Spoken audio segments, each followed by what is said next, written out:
أحب الله عن أدب وصدق ولا أرضى سوى التقوى خلاق الحق. ایک بیٹے کا سب سے بہترین دوست اس کا باپ ہونا چاہیے اگر وہ ایمان پر ہے، اس کے بھائی ہونے چاہیے، عزیز و اقارب ہونا چاہیے.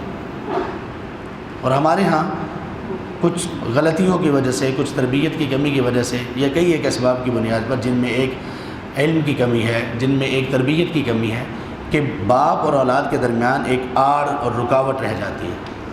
کبھی اس میں والدین کا قصور ہوتا ہے، کبھی اولاد کا قصور ہوتا ہے، کبھی والد کا قصور ہوتا ہے، کبھی ماں کا قصور ہوتا ہے، کبھی بچوں کا ہوتا ہے.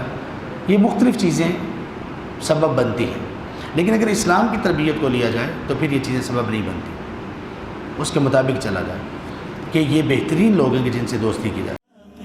إذا ما عشت لا أنسى إلهي به أسمو من الأخرى المراقي.